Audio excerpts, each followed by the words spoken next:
Good evening, everybody. Katrina Ellis here from Financial Wellness Academy. Thank you for joining me for our second Q&A from Financial Wellness Week. I hope you're getting some good stuff out of the Financial Wellness Week. That we've covered some topics that hopefully will be of help to you and have been food for thought for you as we've talked through a lot of different topics so far this week. So I know I've had some questions come in, and I'm going to cover those. If there's any that you have, if you're online now, and any that you want me to cover, just pop it in the um, please do pop it in the chat box in chat roll on the I've Workshop page, and I can pick it up there. Okay, if there's anything in particular that you want to ask personally or would prefer to keep private, then just drop me an email on it, and I'm happy to come back to you directly on that. So just to, I suppose, recap, I think it's always good with any kind of training just to have a quick refresh as to what we've covered so far. So you try and consolidate what it is we've covered. And this week, so we started on Monday with the first call, and we talked about something really important in our financial wellness, and that's around clarity of what it is you're working towards. What is your version of financial wellness? What does that look like for you?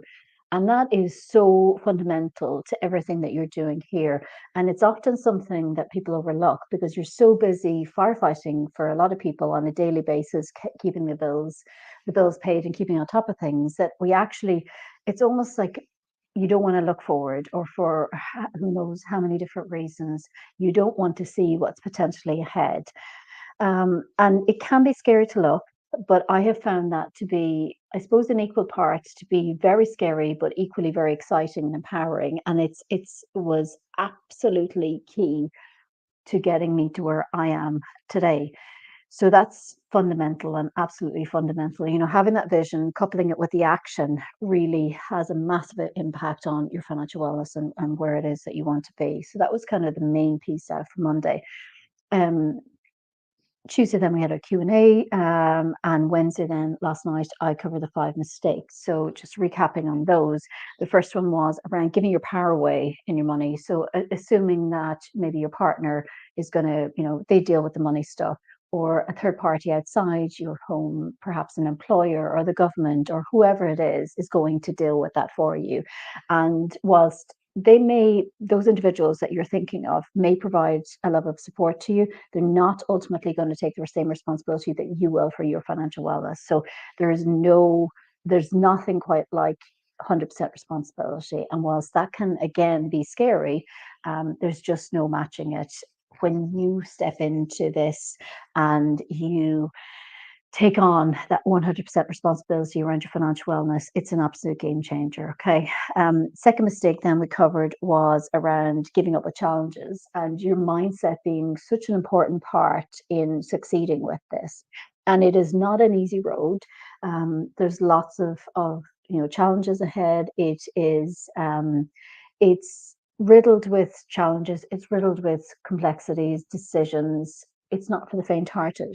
But if you are so locked in with what it is you want to create and why you want to create that, then your mindset will prove to be stronger than any of those challenges that can arise. The third mistake then was around looking just in the short term with no consideration for the kind of longer game and your long-term future, because that for a lot of people is a scary thing to even consider, and they just don't want to go there.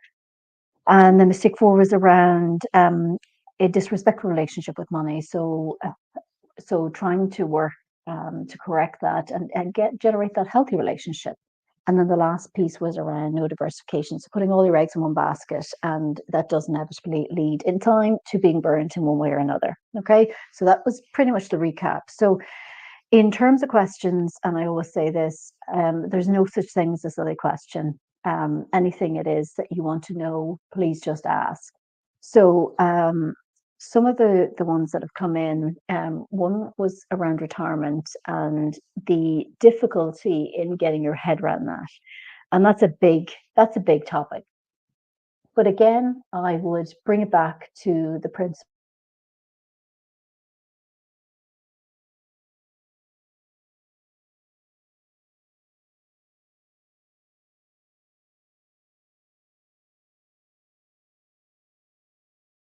Me online. Okay, I think I'm back now.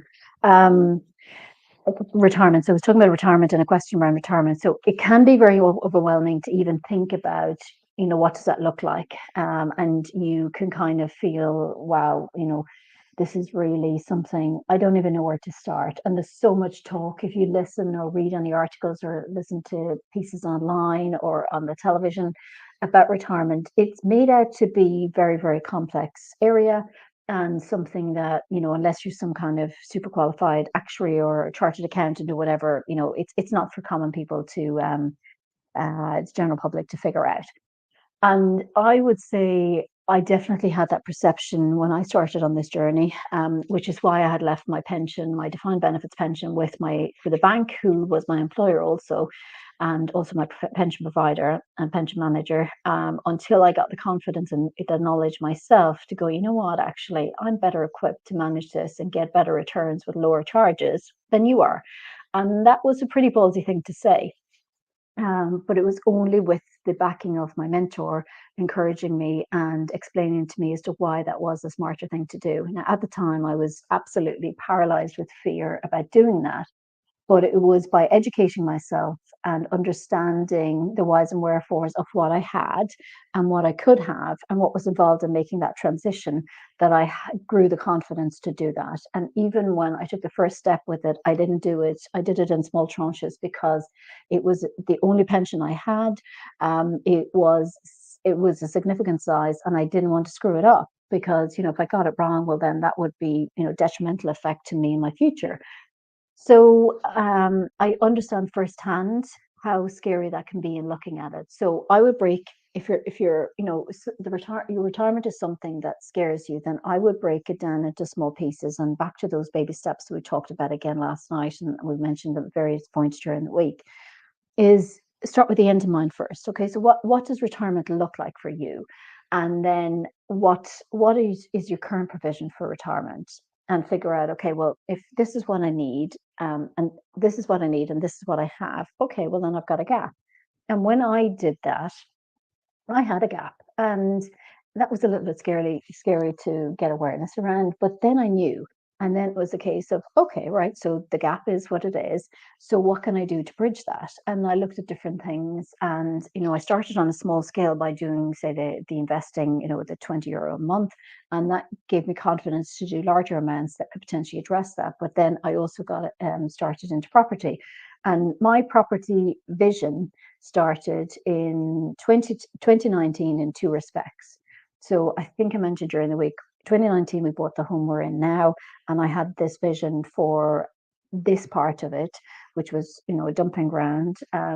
And I wanted to transfer it into something that would generate an income. And that income should be something, if we remain here during our retirement, that is for a lifetime, that it will continually, via Airbnb, will bring us an income. So that could be potentially part of our income. I had that vision in 2019, but that only became a reality nearly 3 years later. I also had another vision around property and investing in the northeast of England, which I started to explore again. It was the same time frame, funnily enough, in September 2019 when I last attended a live workshop with my mentor, and the seed was planted around that. But it was nearly 15 months later before that germinated, and I started taking action on that. And that was something I did with a long-term friend because it was something we both wanted to do. So what I'm trying to do by giving you those two examples is that by creating the idea of what it is you want now, it doesn't necessarily mean it's going to be something at a click of the finger that's going to be sorted overnight. It can take time, but time flies by, especially as you get older. I definitely find it flies by so quickly that by the time from when you've had that idea to when actually you can bring it to fruition, you have that time in the middle where you can take those little baby steps and you can get your ducks in a row. And it is very, very powerful to have that vision and then come up with your solution as well. You know what? I think when I looked at mine and I had a gap, I thought, okay, well, what can I do? And two of those pieces have come to fruition in the last few years. Now, I could have sat on those and done nothing about them. And at the time when I had the idea, I had no idea how I was going to make those happen. Absolutely no idea. But it was by having the idea first and the how followed. And again, I can't emphasize the importance of that concept. getting clear on what.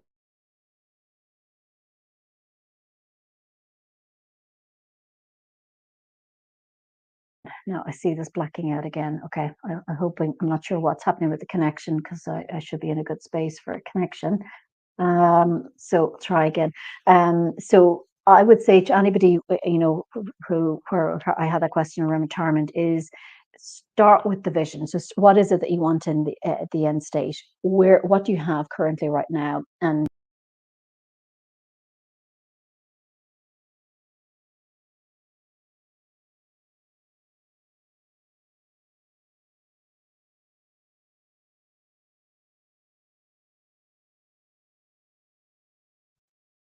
okay, the joys of technology. No clue what's happening this time. We've got a full connection, so some sort of dodgy whatever. So okay, what I was saying to the person who put the question in around retirement, have a think, maybe on a walk in some sort of relaxed state, whatever works for you, meditation, going for a walk, doing something that relaxes you.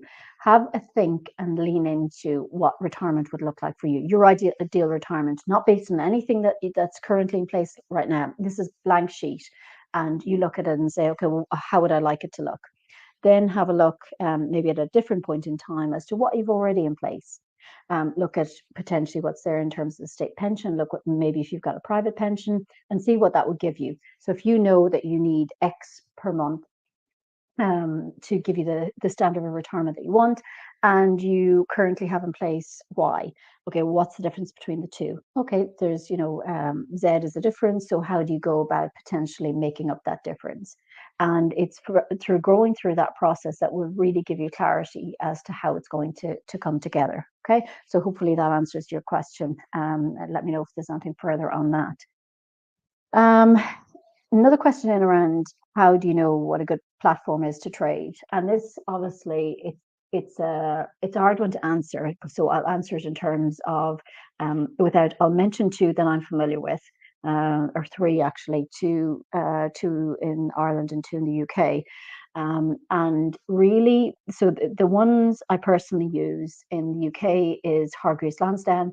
I know it isn't the cheapest. I've had students before tell me, they can find platforms that are cheaper, and that's fine. But for me, it was a very easy one. My mentor recommended it. I hate research and looking at all the finer details.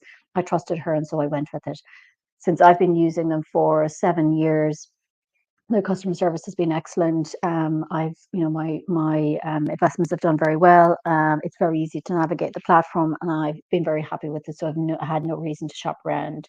So I know it's not the cheapest out there, but it's one that ticked my boxes and worked best for me. I think AJ Bell is also one available in the UK, but I personally have not used that, so I can't give any information on it. In Ireland, for any of you watching in Ireland, Davies is the platform that I use there. Again, personal experience of it would have been the best known one to me. Would have had a connection with an employer that I worked with in Ireland at the time, and knew they had a good reputation. So I went with them. And again, same experience as Hargreaves Lansdown, easy to navigate, very good customer service, been very happy with the returns that I've gotten. So they would be the ones that I'm familiar with. And I suppose all through this, one thing I need to be very careful with is that I am not authorized to give advice. I can share my personal experiences, whether them being good, bad, or indifferent. And other than that, really, it's back to you to do your own research and make sure that whatever you choose, you're happy with and you've done your own due diligence on. So I would, when researching any platform or looking at any platform to use, that you make sure you do due diligence and that you check them out, you Google them, you look at reviews from independent sites. You ideally a personal recommendation from somebody, friend or family, is always good. Somebody you trust, and maybe do some phone calls yourself to them to see what their customer service is like, how they explain things, because some of them can be quite can talk down to you and can speak to you in a language that's totally foreign. And when you ask them to explain things, they're not quite so willing to do that. So experience the customer service of whatever platform you're potentially looking at and see if you're happy with. And ultimately, I think the superpower for women with this is making your decision, is really trusting your intuition around it. And that is huge, yeah, a huge factor, I think, in choosing anything, making any decision like this. It's really something that you really should consider. Um, I had another question around, just I suppose it's more around the mindset and feeling uncomfortable, brain fog. Anytime they go to look at this stuff, they just find it so confusing. And I get that. Definitely in terms of a certain age, brain fog, well, at various stages, whether you're still in young with young kids and you're sleep deprived, which can give you brain fog, or if you're in that perimenopause, menopause stage, brain fog is an issue. So brain fog becomes a factor. It can be lifestyle, it can be for all sorts of reasons. So I get the difficulty and the challenges that presents. In my personal experience of it, because I've had it myself through sleep deprivation, would be to just break whatever it is you're doing into tiny bite-sized pieces and make that phone call, send that email, and when you are in the space of having a better day, maybe you approach one of those baby steps that requires a little bit more concentration or thought or whatever it is that you need to get it done. For a revelation for me has been around any of this stuff, be it work, my finances, any of this, has been understanding as a female the impact of the seasonality of every month and knowing that there are days where I'm a write off and basic function in terms of sleeping, eating, and making sure the kids are all alive and well is about as much as I can manage, and that's fine. And I've accepted that. Previously, I would have tried to push through it and gotten stuff done. Now I'm definitely older and wiser, and I just don't do that anymore. I'll write those days off, and on the days then when I have total clarity in my head, I have the energy, I have the drive to get things sorted. Then I will just run and get those, make time. So it's very cyclical, I find, and incorporating that into how you work and how you get through your to-do list, whatever it is, whether it's your money stuff or otherwise, for me was a game changer. And I felt lots better about myself. So on those down days, they would just be, Netflix days, eating, sleeping, just, getting through the day with basic requirements. It would not be on one of those days that I would even think about opening my computer and looking at educating myself about anything or making any decisions about anything big. Absolutely no way. I would wait until one of my better days, and that was okay. And initially, I did see that as kind of failure, like come on, get yourself together, Katrina. But then it was somebody I studied kind of the seasonality of it with somebody a while back, and it was like wow, it made so much sense to me, and I really let myself off the hook, and that has worked so well. And I would say my productivity has significantly increased by adopting that, even though I now have more downtime than I ever had before, which is counterintuitive, but it makes so much sense. So I would encourage you to try that. So if you've got the brain fog, go with the brain fog. If you can try, if it's on a regular basis, then it's possibly something you need to look into separately. But if it's at spurts, just don't do things like that, complex tasks on one of those days. Just leave it for a time when you have that clarity and that presence of mind to make the decision to do whatever it is you need to do to move things forward. But mindset plays a huge part in this. So if you're switched on, for what 60% of the month, whatever, then use that 6% to your advantage and don't beat yourself up about the 40% where you just have to take it a bit easier. So, and that's okay. And that works absolutely fine. None of this is a full-time job. I explained to you, I think it was Monday, that for me, it was an after bedtime piece that I got into in small chunks. And the initial piece, I suppose, educating myself did take a bit of time in the beginning, but not, I didn't have all day. My day to day was minding three small kids. I didn't have the presence of mind to do that. But at night time, I gave it a little bit of time, and that's where it grew from there. But at no time did I have hours and hours, days and days to do this. So this has been done in very small bite sizes, and that's very doable. So you don't need days and days or hours and hours to do this. You need clear vision of what you want to do, a very simple plan, and then keep taking those baby steps. Okay, so hopefully that helps with that. In terms of a question around taxation, that's definitely something that's way beyond my pay grade, and it's specific to the country, the jurisdiction that you're in. And I would say to look locally, to talk to people wherever you live, who have experience in that. Personally, now we have an accountant in each jurisdiction who deals with that for us, and it's a great load off to have somebody like that, and we pay them on a monthly basis, because I hate those big bills that come lands once a year. I like to space it out, so our accountancy payments are every month, which is much more. It's again kind of bite sized, and it feels much better to do that. So I would get specific advice around that. And talk, chances are that you potentially have somebody in your network of family and friends who could potentially give you some pointers as to what are the main considerations that you want to take care of.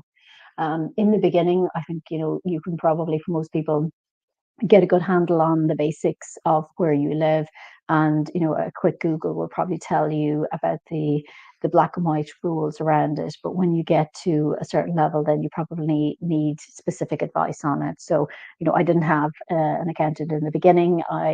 Things were pretty simple in what I was doing, so it was pretty straightforward to do on my basic income tax return on where I was living at the time. Now they're a bit more complex. There's more moving parts, and not something is my area of expertise. So I would bring in, somebody whose expertise that is. And yeah, I think, so based on where you're at right now, see which approach would suit you best. Okay. So let me just check the chat to see if there's anything in particular. Okay, I don't see anything there at the moment. One thing that I've just, based on a few comments I've read and emails I've seen, to be aware of, and not something I've covered in any of the material I've covered so far, is be aware of the language that you use around money. So I hear people saying, I really should do that, and I wish I'd done that, and it's such a waste of time that I didn't get this sorted in my 20s, etc., etc. Shoulds are very disempowering. Shoulds are wishes of the past, and there's nothing we can do about the past. The past is the past, but here we are, here and now, and what can you do from here on out? And really pay attention to the language both that you actually speak out loud, and the language that you use just quietly to yourself. Don't be so stupid, you couldn't do that. Like I'm just back from an investment meeting with a local investment firm, and I walked into the room, and there's only one other female in the room, and that can be very intimidating. And I could hear some of the voices in my head, and before I never would have done that, because it's definitely a male dominated world. In the world of finances, the world of money, the world of property, there's a lot of areas of what we're doing here that are male dominated, and it can take really, like, a strong female and know your own self to step into that and to ask those questions. And it was something that I was very aware of in the beginning when I set up those first accounts with Davies, because I was in Ireland at the time, and making those phone calls and talking to people who worked in the stockbrokers and asking questions which I thought were stupid questions. And there's something around confidence. So watching what the language, what your thoughts are around money, because thoughts become things, in my opinion. And it's something subliminal, something invisible, that we don't really apportion a lot of energy or attention to, but it's hugely impactful. So I'll give you another example of it. With my kids, I never say no to them in terms of something that they're looking for. So if they come looking for something in particular, our conversation will revolve something around, okay, so what are you looking for? Okay, so is it a need or a want? Okay, if it's a need, then that's something Daddy and we can take care of. If it's a want, do you have the money to pay for it yourself? If no, okay, well, how can you create the money? So I'm never shutting them down, even though if I think something that they've come to me that really I think, oh my God, seriously, do you really need that? That's not up to me to decide. And I'm seeing that come back to me now in spades, because that's been their basic training as to I will never say no. They need to make their own mistakes. I mean, how much, money have I spent on stuff that was a waste? But they need to learn that. I can't keep telling them. And I now see them differentiating themselves between a need and a want. And if they want something that they don't have the money for, then they will become very creative as to how to get it. My eldest, at the age of 13, has 3 jobs. My daughter is very good also at creating money and coming up with a plan and working out budgets. She's got a birthday coming up soon and working out the things that she wants, and she knows what each family member and friend will give her as to how that will work. So if you model that, the impact of that feeding down to your kids is so fundamental. So, but it comes from your language. So your language and your modeling is going to impact you primarily, and then it's going to drip feed down to them. So it's something I'd say beware of, pay attention to, because it does have a huge impact on how you do money and how you show up for your money and how your money behaves in your life. And that might sound very in the woo woo. And have you had too many bubbles, Katrina? No, I haven't, because I was driving. But it has a massive factor and a massive piece to play in your whole money story. So pay attention to that. So let me check one more time the chat. I don't see anything in there again, so that's okay. If there's anything that comes to mind in terms of questions, please do let me know. We will be doing the last sort of teaching session tomorrow, and I'll be talking around the 5 pillars to financial wellness, which is kind of the core of everything I teach, and has been, when the 5 pillars came about, me looking back on where I've come from and what were the key things that I put in place to get where I am now. So that's a really powerful session. And again, like everything I do, it's very simple. So I will be sharing that with you tomorrow. So do join me at 7 o'clock tomorrow, same time, same place. And for those of you who can't make it, the recording will be available as usual. And the recordings will be available until next Friday. Okay, if you want to listen back. So have a lovely evening. Thank you for joining me. I hope this was helpful to you. And please do let me know if you have any other questions from today's session. And if you had any ahas in terms of actions that you really need to take from listening to the questions I did cover, do let me know, because that's always when you drop me a mail and tell me what you've been doing or what you're planning on doing. That's just music to my ears. I love seeing that, because this is what this is all about, is me giving back to people who are really serious about doing this and want to take those steps. And I have people who have repeated the financial wellness with me several times, and you're in a different space each time, and you hear different things each time, and I'm in a different space, so some of the things I share will be slightly different from previous time. So I hope you got some good information from today's session. Thank you for joining me, and I will see you at tomorrow's session at 7 p.m. Have a lovely evening and talk to you soon. Bye-bye.